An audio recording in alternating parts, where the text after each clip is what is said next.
మన ప్రభు అయిన యేసుక్రీస్తు పరిశుద్ధ నామములో ఈ పాడ్కాస్ట్ ద్వారా వాక్యం ఉంటున్న ప్రతి వారికి నా హృదయపూర్వకమైనటువంటి వందనాలు. దేవుడు మిమ్మల్ని దీవించునుగాక. దానియేలు గ్రంథము 3వ అధ్యాయము 16వ వచనం. షద్రకు, మెషాకును, అబేద్నెగోయు రాజుతో ఇలాగు చెప్పిరి, అనగా హనన్య, మీషాయేలు, అజర్యా వీరు ముగ్గురు కలిసి నెబుకద్నెజరు రాజుతో ఈ మాట చెప్తున్నారు. అదేదనగా, నెబుకద్నెజరు, ఇందును గురించి నీకు ప్రత్యుత్తరం ఇయ్యవలనన్న చింత మాకు లేదు. మేము సేవించుచున్న దేవుడు మండుచున్న వేడిమి గల ఈ అగ్నిగుండంలో నుండి మమ్మును తప్పించి రక్షించుటకు సమర్థుడు, మరియు నీ వశమున పడకుండా ఆయన మమ్మను రక్షించును. చదివినటువంటి వాక్య భాగంలో ముగ్గురు ఆత్మీయులు, దేవుని ఆత్మతో నింపబడిన వారు, దేవుని కొరకు వైరాగ్యము కలిగి జీవిస్తున్నటువంటి యవ్వనస్సులు, దేవుని కొరకు ఒక బలమైన రాజు దగ్గర, లోకాధికారి దగ్గర, రాతి మనస్సు కలిగినటువంటి వ్యక్తి దగ్గర, అధికార దాహము, గర్వము, అహంకారంతో కూడి ఉన్నటువంటి వ్యక్తి ఎదుట ఈ మాటను చెప్తున్నారు. నెబుకద్నెజరు, నీకు ప్రత్యుత్తరం ఇవ్వవలసినటువంటి అక్కర, అవసరత మాకు లేదు. ఈ మాట వారు చెప్పడంలో ఉన్నటువంటి భావం ఏదనగా, నువ్వు ఏమి చేసినా మాకు చింత లేదు. ఇంతకీ చింతపడేంతగా ఏం జరిగింది? వారు ఈ మాట రాజుతో అంత గంభీరంగా పలకవలసినటువంటి సన్నివేశం, పరిస్థితి ఏమై ఉన్నది అని మనం చూసినట్లయితే, నెబుకద్నెజరు ఒక చాటింపు వహించాడు. బబులోను రాజు, నేను నిలబెడుతున్నటువంటి విగ్రహం ఎదుట సకల జనులు కూడా సాగిలపడాలి అని దండోర వేయించాడు. ఆ విగ్రహము బంగారముతో చేసినదై ఎత్తైన ప్రతిమగా అతని యొక్క గర్వానికి ప్రతిబింబంగా నిలబెట్టాడు. దానిని బాకాను ఊదినప్పుడు, పిల్లన గ్రోవిని, పెద్ద వీణను, సింఫోనీను వాయించినప్పుడు, సకల విధములగో వాద్య ధ్వనులను వినిపింపచేసినప్పుడు ప్రతి వారు కూడా సాగిలపడాలి అని వారికి ఒక సూచన కూడా తెలియజేశాడు. అయితే ఈ సందర్భంలో నెబుకద్నెజరు రాజు కింద, బబులోను యొక్క బానిసత్వము క్రింద ఉన్నటువంటి ప్రతి వారు, అన్ని సంస్థాన జనులు కూడా ఆ విగ్రహం ఎదుట సాగిలపడ్డారు. కానీ ఈ హనన్య, అజర్యా, మీషాయేలు అనేటువంటి ఈ ముగ్గురు ఆత్మీయులు తప్ప మిగిలిన వారందరూ సాగిలపడ్డారు. రాజు వీరి ముగ్గురిని గుర్తించలేదు. కానీ వీరిని ద్వేషించేటువంటి వ్యక్తులు వీరిని గురించి సమాచారం రాజుకు తెలియచేశారు. ఆ తరువాత విగ్రహం యొక్క ప్రతిష్టత, అందరూ సాగిలపడము, నమస్కరించడము, ఇవన్నీ జరిగిపోయిన తరువాత రాజుకు ఈ విషయాన్ని తెలియచేశారు కొందరు వ్యతిరేకస్తులు. మీరు నిలబెట్టినటువంటి ఈ ప్రతిమకు దాసోహం వహించకుండా, తలవంచకుండా, సాగిలపడకుండా, మోకరించకుండా నిలిచినటువంటి ముగ్గురు వ్యక్తులను మేము కనుగొన్నాము అని ఈ ముగ్గురిని రాజు ఎదుట నిలబెట్టారు. రాజు చాలా ఆగ్రహంతో, ఎవరైతే నేను నిలబెట్టినటువంటి విగ్రహములకు సాగిలపడరో, వంగరో, నమస్కరించరో వారిని మండుచున్న అగ్నిగుండంలో వేస్తానని చాటింపు వేశాను కదా, వీరిని అగ్నిగుండంలో వేయండి అని వారితో మాట్లాడుటకు వారి ఎదుట నెబుకద్నెజరు నిలబడినప్పుడు, మీరు ఎందుకు సాగిలపడలేదు? ఈ మండుచున్నటువంటి అగ్నిగుండంలో ఇప్పుడు మిమ్మల్ని వేయబోతున్నాను, మీరు దీనిలో పడి మండిపోతారు, కాలిపోతారు, బూడిదైపోతారని వారిని భయపడుతూ ఉన్నాడు. ఆ సందర్భంలో వారు ముగ్గురు కూడా ఏకస్వరముతో, ఏకాత్మతో, ఐక్యత కలిగిన వారుగా, ఆత్మ కలిగించు సమాధాన బంధంతో ఒకటే మాట మీద, ఒకటే తాడు మీద వారు నిలబడ్డారు. రాజా అని గౌరవప్రదంగా కూడా సంబోధించడం మానేశారు. సూటిగా, ముఖాముఖిగా కన్నులు నెబుకద్నెజరు వైపుకు చూస్తూ, ఓ నెబుకద్నెజరు అని పేరు పెట్టి రాజును పిలవడం ప్రారంభించారు. నీవు చెప్తున్నటువంటి, నువ్వు భయపెడుతున్నటువంటి, నువ్వు వివరిస్తున్నటువంటి ఈ మండుచున్న అగ్నిగుండం మమ్మను ఏమీ చేయలేదు. దీనిని గురించి మాకు ఏ బాధ, చింత లేదు. దీనిని గూర్చి ఇంకేదన్నా నువ్వు ఎంతకు మించి చేయాలి అని అనుకున్నా కూడా మాకు ఏ చింత లేదు. మేము మా దేవుడైనటువంటి, నిజమైనటువంటి, సత్యమైనటువంటి, శక్తిమంతుడైనటువంటి, ఆకాశమునకు భూమికి దేవుడైనటువంటి, సర్వాంతర్యామైనటువంటి యెహోవాను మాత్రమే పూజిస్తాము. ఆయనకు మాత్రమే సాగిలపడతాము. ఆయన కట్టడలను నిశ్చయంగా మేము అనుసరిస్తాం. అది ఎవ్వరు వద్దు అన్నా సరే మేము నిలిచి ఉంటాం.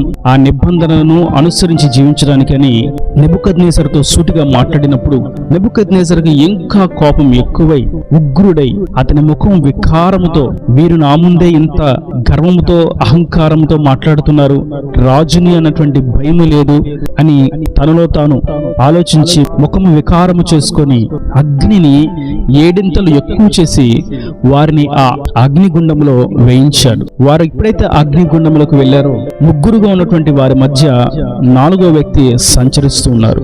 వారు క్షేమముగా ఆ అగ్నిగుండంలో నిలిచి ఉన్నారు. వారు ఆ అగ్నిలో దేవుణ్ణి స్తుతిస్తూ ఉన్నారు, ఆరాధిస్తూ ఉన్నారు. వారి స్తుతుల సింహాసనం మీద ప్రభు ఆసనుడై ఉన్నారు. వారు ఉన్నటువంటి ఆ అగ్ని వంటి శ్రమలలో ఆయన వారికి తోడుగా ఉన్నాడు. మహా ఎండకు కాలిన అరణ్యంలో నేను తోడుగా ఉంటాను అని చెప్పినవాడు, నీవు పడినటువంటి గుంటల నుండి నా చేయి చాపి లేవనెత్తుతాను అని చెప్పినవాడు, నా దక్షిణ హస్తం నీకు తోడుగా ఉంచుతాను అని చెప్పినవాడు, నీకు విరోధముగా రూపించబడినటువంటి ఏ ఆయుధము వర్తిలేదు అని వాగ్దానము చేసినవాడు, నిన్ను రక్షించుటకు విడిపించుటకు నేను నీకు తోడుగా ఉన్నానని పలికినవాడు వారికి ఏ హాని కలుగకుండా వారిని క్షేమంగా అగ్నిలో నిలబెట్టాడు. అది చూసినటువంటి రాజు వారిని బయటకు పిలిపించాడు. బయటకు వచ్చినప్పుడు వారు 3 మాత్రమే ఉన్నారు. 4వ వ్యక్తి వారికి ఎవరికి కూడా కనిపించలేదు. ఇక్కడ మనం గమనించవలసినటువంటి పాఠ్యం ఏదనగా, దేవుని కొరకు వారు నిలబడ్డారు. నిలబడిన తరువాత వారికి వచ్చినటువంటి ఆ అగ్ని వంటి మహాశ్రములు సాధారణమైనవి కావు. వారికి ఉన్నటువంటి ఉద్యోగమును కోల్పోతారు, వారికి ఉన్నటువంటి నివాసమును కోల్పోతారు, వారికి ఉన్నటువంటి ఆస్తిపాస్తులను కోల్పోతారు, వారికి ఉన్నటువంటి గౌరవ మర్యాదలను కోల్పోతారు. ఇంకను వారి యొక్క సర్వమును, వారి జీవమును కూడా కోల్పోయేటువంటి పరిస్థితి. అయినప్పటికీ కూడా వారు దేవుని కొరకు నిలబడి, నీవు మమ్మను ఏమి చేసినను మాకు చింత లేదు అనేటువంటి ఒక బలమైనటువంటి శ్రేష్టమైనటువంటి మాటను మాట్లాడారు. నేటి వాక్యం ఉంటున్నటువంటి నా ప్రియ సహోదరులరా, మనము క్రీస్తు కొరకు చింత లేకుండా నిలబడాలి. క్రీస్తు నిమిత్తం చింత లేకుండా నిలబడాలి. ఆదివారం ఆరాధనకు రాకుండా వ్యాపారాన్ని చేసుకుంటే, ఉద్యోగం చేసుకుంటే అధికంగా సంపాదించుకోవచ్చు అనేటువంటి ఆలోచన పక్కన పెట్టి, అది ఎటువంటి నష్టం కలిగించినా నేను నా దేవుని మందిరంలో సమయాన్ని గడుపుతాను, అది ఎటువంటి హాని కలిగించాలనే ప్రయత్నం చేసినా నాకు చింత లేదు, ఒకవేళ నాకు నష్టాన్ని కలుగు చేసినా నాకు చింత లేదు. మందిరంలో ఆరాధనకు ప్రాధాన్యతనివ్వక బంధుమిత్రులతో కాలయాపన చేయడానికి సమయాన్ని వెచ్చిస్తూ ఉంటే, ఆ సందర్భంలో మనుషులు నన్ను గురించి ఏమనుకున్నా నాకు చింత లేదు, నేను నా దేవుని కొరకు నిలబడాలి అని మందిరమునకు వచ్చి ఆయనను ఆరాధించుటలో నిజమైనటువంటి భక్తి జీవితం మనకు కనబడుతుంది. మనం క్రీస్తు కొరకు సమయాన్ని కేటాయించాలి. ఆరోగ్యం ఉన్నప్పుడు మోకరించి ప్రార్థించుట, ఆరోగ్యం ఉన్నప్పుడు మందిరానికి వెళ్ళుట, ఆరోగ్యం ఉన్నప్పుడు అర్పణలు చెల్లించుట, సంపాదించినప్పుడు దేవుని కొరకు నిలబడుట, అంతా బాగుంది అన్నప్పుడు ఆయన గురించి స్తుతి కీర్తనను ఆలాపించుట, ఇవి మాత్రము కాదు గాని వ్యతిరేకతలు ఎదురైనప్పుడు, క్రీస్తును నమ్ముకున్నట చేత కలిగేటువంటి ప్రతికూలమైనటువంటి పరిస్థితులు వచ్చినప్పుడు, ఇక నీ జీవితమును ఈ భూమి మీద లేకుండా చేస్తామనే బెదిరింపులు వచ్చినప్పుడు, నీవు క్రీస్తును ప్రకటిస్తే, క్రీస్తును నమ్ముకుంటే నిన్ను నీ కుటుంబాన్ని హతముందిచ్చేస్తామని భయకంపితులను చేసినప్పుడు, ఇక మరణం ఎదురుగా నిలబడినప్పటికీ మనము క్రీస్తును గురించి భయపడక ఈ లోక చింతలన్నీ ప్రక్కన పెట్టి ధైర్యముగా మంచి మనస్సాక్షితో భక్తితో యథార్థంగా పరిశుద్ధంగా నిలబడుటయే మన ద్వారా ప్రభు కోరుకున్నటువంటి జీవితం. అయితే మనము క్రీస్తు కొరకు ఈ విధంగా చింత లేకుండా నిలబడినప్పుడు చింతలన్నీ ఆయన బాపుతాడు. అది ఏదైనప్పటికీ, ఆరోగ్యమైన, ఆర్థికమైన, అసమాధానమైన, అణచివేత అయినా, అప్పులే అయినా, అస్తవ్యస్తమైనటువంటి జీవితమైన ఏదైనప్పటికీ ఆ చింతలన్నిటినీ ఆయన బాపి మనలను సజీవులుగా నిలబడతాడు. ఆయన కొరకు సాక్షులుగా తేజరిలింపచేస్తాడు. కనుక అట్టి విధంగా హనన్యా, అజర్యా, మేషాయేలు వలె మనము కూడా ఈ అంత్యకాలంలో ఉన్నటువంటి ఈ ప్రతికూలమైనటువంటి దుఃఖకరమైనటువంటి శ్రమలతో కూడినటువంటి బాధాకరమైనటువంటి రోజులలో ఆయన కొరకు చింత లేకుండా నిలబడదాం. దేవుని ద్వారా ఆశీర్వాదాలను పొందుకుందాం. ప్రభు కూడా అదే అంటారు, అంత్య దినాలలో వచ్చేటువంటి బాధలు, శ్రమలు ఇప్పటి వరకు ఎప్పుడు కూడా లోకంలో రానివి వస్తాయి. లోక ఆరంభము నుండి అటువంటి శ్రమలు పుట్టలేదు, జరగలేదు. కానీ అటువంటి శ్రమలు అంత్య దినాల్లో జరుగుతాయి, వస్తాయి, బాధలు కలుగుతాయి. వాటి విషయంలో హనన్యా, అజర్యా, మేషాయేలు వలె మనం చింత లేకుండా నిలబడాలని ప్రభు తెలియచేస్తుండగా అట్టి విధంగా నిలబడదాం. క్రీస్తు సాక్షులుగా తేజరులుదాం. ఈ నదుల మాటల ప్రతివాని హృదయం నీరుకట్టి ఫలింపు చేయనుగాక. ఆమేన్. God bless you. తలలు వంచి కన్నులు మూసినట్లయితే మీ కొరకు చిన్న ప్రార్థన.